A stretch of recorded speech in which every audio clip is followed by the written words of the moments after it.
Hi, I'm John, and today we're going to practice a couple games that we like to use as warm-ups at the start of our leadership workshops. The first exercise we're going to do is called group walk. Now this game is for the whole group, and everybody spreads out in the playing space, and one person must start walking. Doesn't matter who it is, it's just one person in the group decides to start walking. And from there, everybody else in the group must also start walking around the space.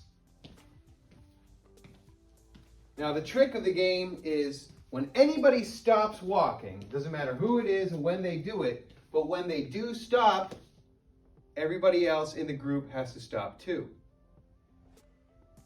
And then anybody else can start walking again, and then the whole group has to start walking as well. You keep doing this, starting and stopping when somebody in the group does so. Now this is a great game for leaders because it makes you focus on your group dynamics as well as listening, observing, and a give and take creative balance.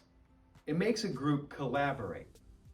It forces you to listen and take note of what the others in your group are doing and to act as a collective unit. Now we can take what we've learned in group walk and add it into another exercise called follow the follower. You can go straight into this from the group walk. You will have our group out on the floor, everybody walking around, everybody will be still, and one person will have to close their eyes. So it doesn't matter who it is, just somebody in the group must close their eyes. And then once they close their eyes, somebody must start walking again. And then once they're walking, the person with their eyes closed will open their eyes and try to determine who's leading and who's following as the group starts and stops. These exercises transition really well into the next exercise. It's very similar, but a little bit more advanced, and we call it circle mimic. And once again, like the name says, we have to get into a circle. So the group gets into a circle, and then one member of the group gets into the center of the circle. And then that person closes their eyes.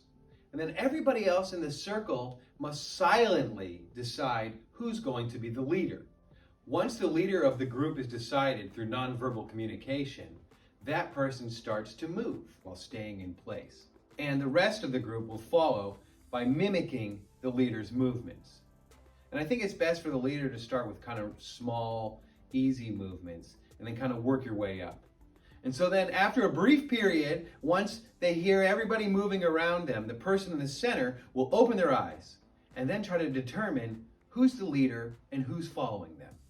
And then once the person in the center guesses who they think the leader is, somebody else will take their place and the exercise starts over. Now, why we like to play this game is because it reinforces the idea that high-functioning teams find the right leaders by looking for the right person at the right time. Effective leaders are comfortable ceding control to others and playing more supportive roles when needed.